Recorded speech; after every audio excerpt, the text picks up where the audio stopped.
Hello, how the tech are you? This is our weekly tech show on Echoplex Media. We talk about tech news, science news, whatever tech and science stuff we feel like talking about.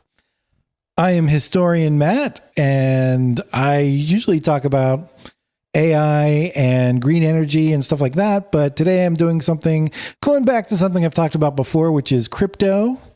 And my topic today is this the end for crypto? It is my only story. I got one because I think we're going to talk about it a bit. HK is on an adventure, got a last minute adventure going on.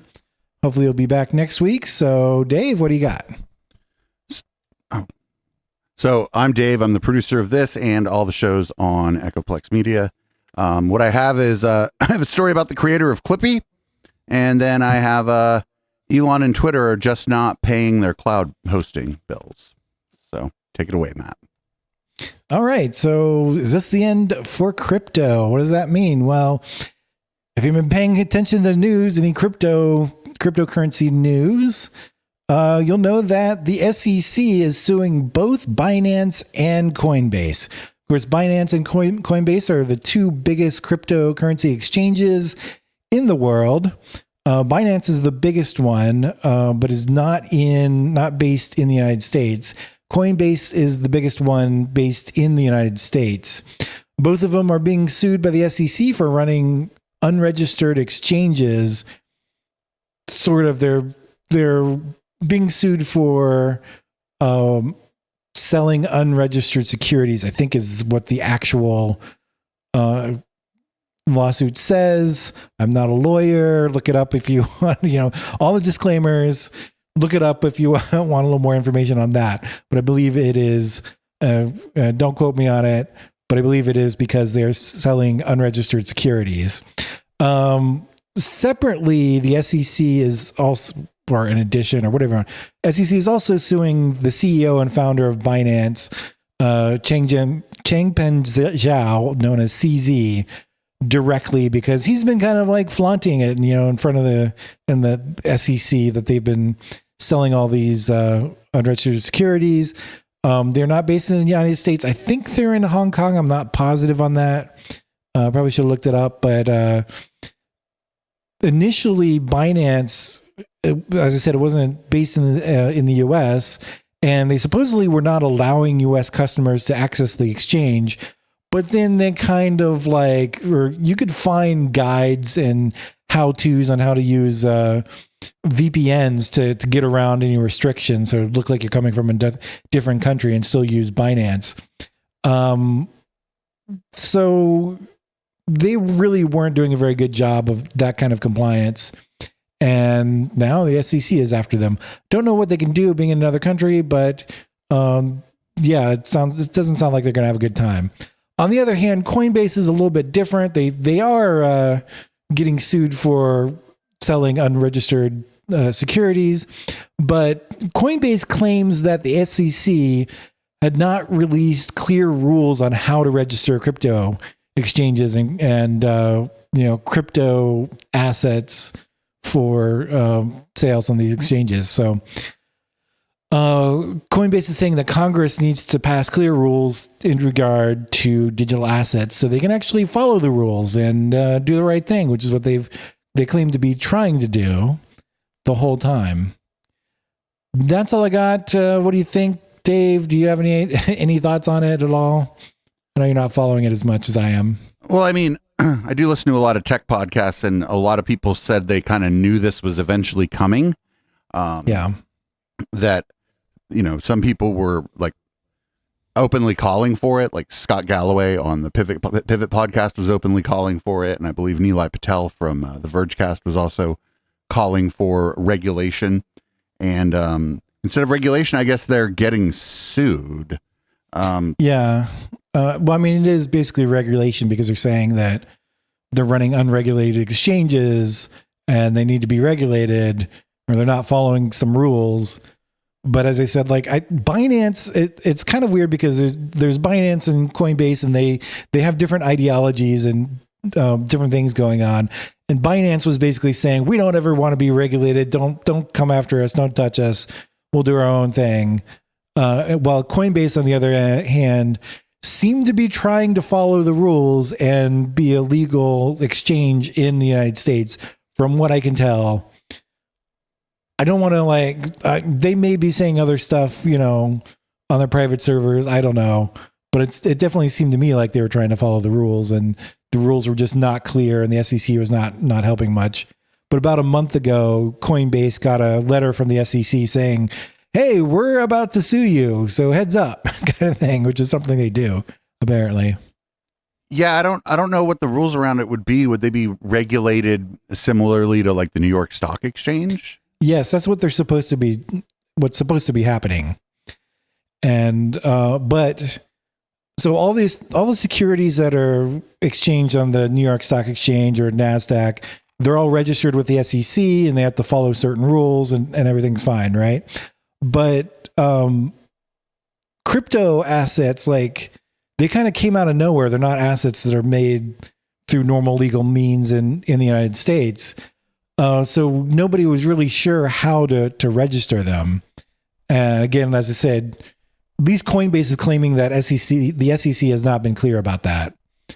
So it'll be, some people are calling for regulation because, or they're calling for this lawsuit even as well, just so that there'll be some clear rules come out of it, right? I'm sure others just hate all things crypto and want it shut down, but we'll see what happens. So who would be the one registering the security? Would it be the exchange, or would it be the creator of like the coin? It sounded like, I don't know if the rules are totally clear here. It sounded, at least for some of them, the exchange would register them and say basically, "Hey, we're selling these digital assets." Because some of them, like Bitcoin, the most popular one, the creator is gone. Like, he's basically disappeared. And other people are running it. So I don't think they would be the ones to register it. Therein might lie a problem too, right? Because the unknown entity creates security. That probably makes people at the SEC not too comfortable. Right.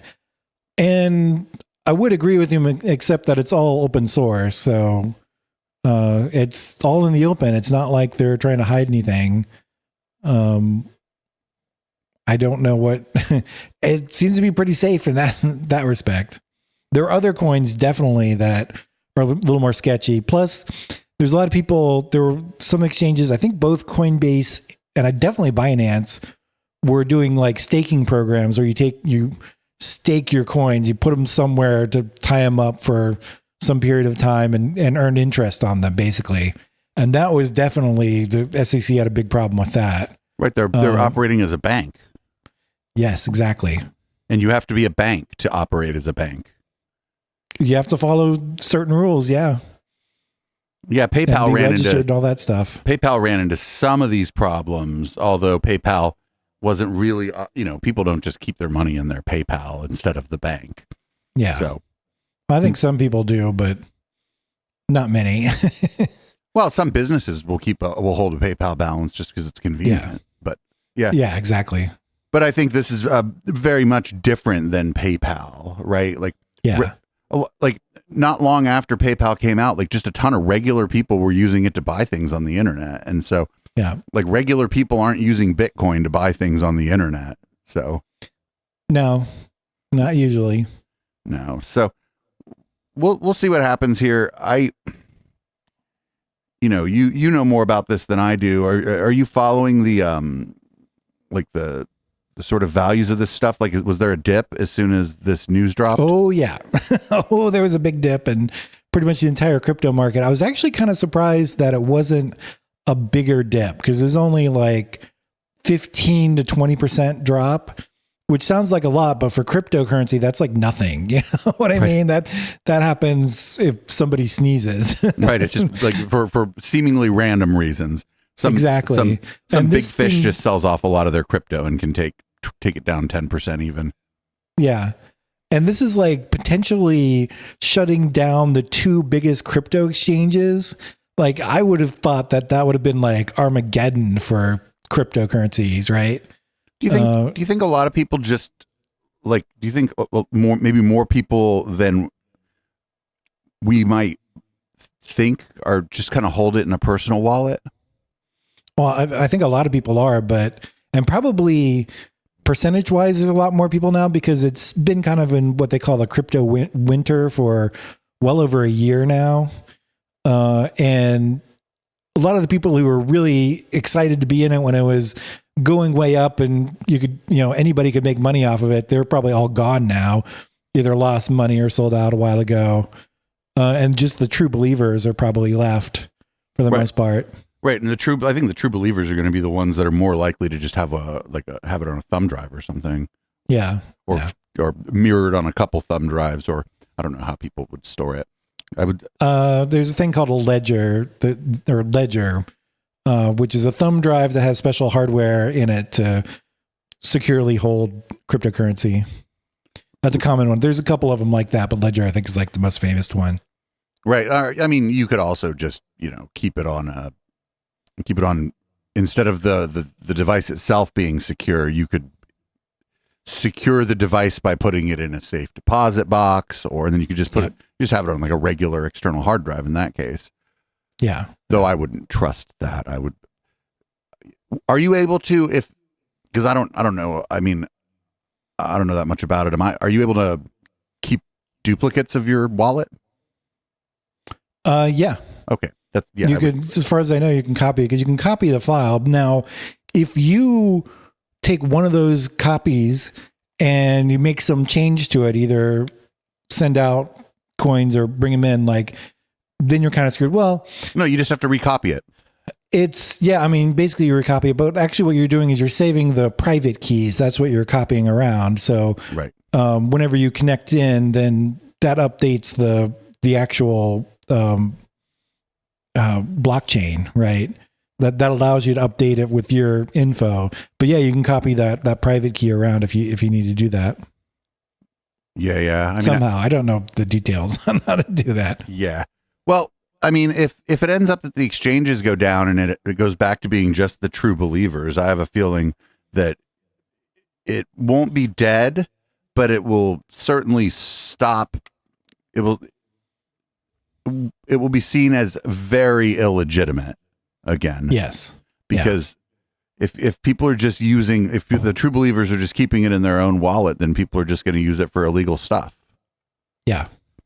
And I think a lot of the people who believed in it at the beginning thought that it was going to go the other way at some point, that it was going to be as common as a currency that a country might use. I never thought that was going to happen, but I think some people thought that, and I think this coming right on the heels of FTX, bad news for crypto. I think really bad news. Yeah. That Sam Bankman-Fried guy. Oh man, what a weirdo. Yeah. Well, even the FTX thing, I was surprised it didn't hit. It hit crypto markets in general kind of hard, but not nearly as much as I thought it would. So I don't know what this leads me to believe. This leads me to believe that maybe a lot of the regular folks got out a long time ago, and so that's why it's not hitting it as hard, because it's just a bunch of more and more true believers who are just going to stay in. Well, I think it's most of the speculators got out, and the true believers are just holding on. So there's not that many sales, but just some people. There's enough people still in that kind of gave up, or something. Whenever something like this happens, and that may be causing the smaller drops, but not as many as there used to be. Well, we'll keep an eye on it. The only reason I know about it is because I listened to The Verge, and well, it was a huge thing. This is a big deal. Yeah. But it's mostly being talked about in tech circles. I mean, there might have. I doubt there was on CNBC. I doubt there was more than just a quick mention of it or whatever. On financial, in the Financial Times or whatever. I doubt there's these going to be a lot of big articles about it. I would agree, except I think CNBC has their own like crypto show, so I'm sure they covered it in depth there. That I didn't know. Those people are probably a little upset. They're like, well, crap. I guess probably already brushing up on that resume. Yep. Well, it was interesting. That's story. all I got. Yeah. Okay. What do you got? I have a fun story and I have an Elon story. And the Elon story is funny, but not real fun. So the creator of Clippy at one point was embarrassed of Clippy and didn't include Clippy in his portfolio. And to be fair, for a time, everyone hated Clippy, including you, if you're listening to this and you knew about Clippy. Now nobody hates Clippy. Everybody loves Clippy now. There's jokes and memes about Clippy. His name is Kayvon Atterbury, and he does illustrations for children's books now. And he no longer hides that he was the Clippy guy. He even went on a podcast, a YouTube show recently to talk about it, and that's linked in the show notes. Cool. Matt, what do you think about this? Did he design the image for it, or was he like involved in actually like everything, the behind the scenes kind of stuff, the programming that went into it and stuff like that? Oh, he just drew it. He just drew it. Okay. Yeah, he just drew it. You remember he was on that team for that thing called Microsoft Bob?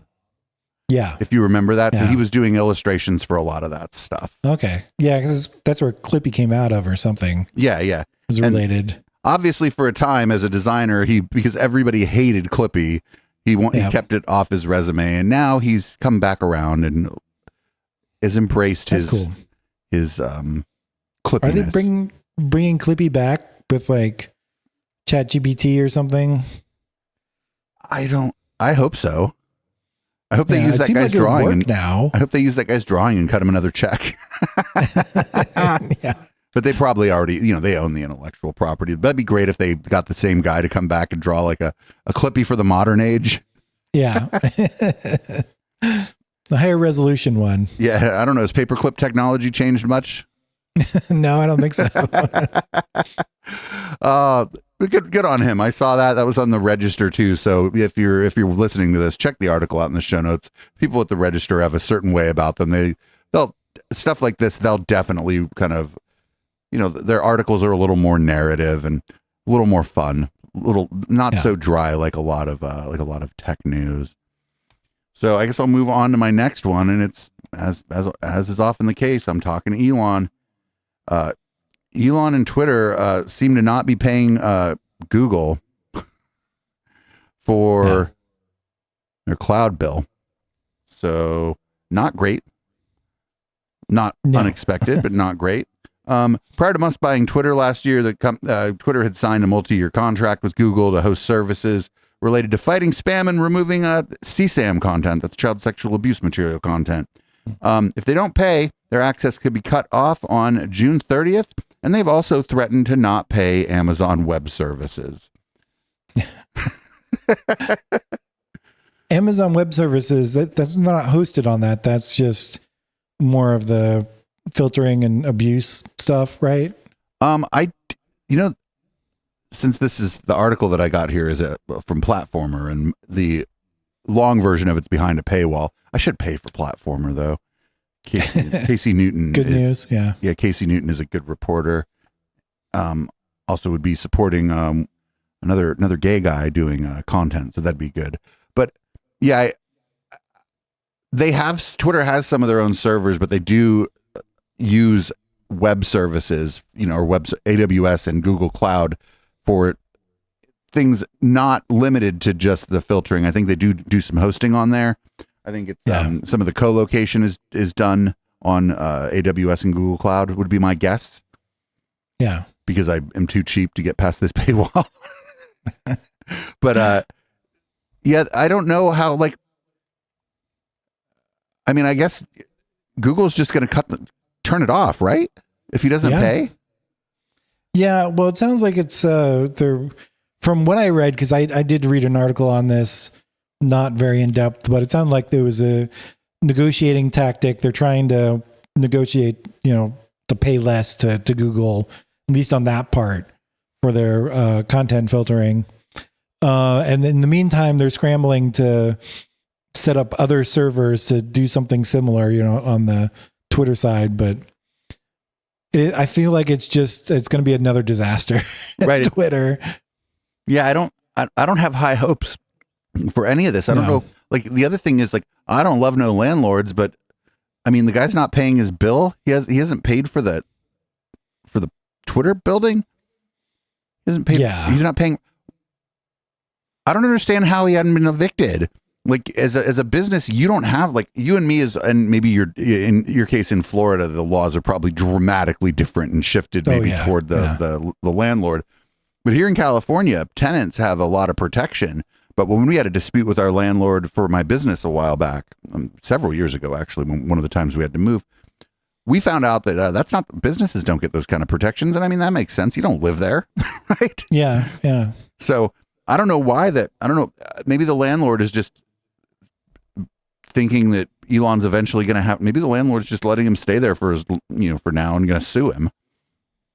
That's possible. But we'll have to say though that, there's kind of been an apocalypse of office space buildings or commercial buildings.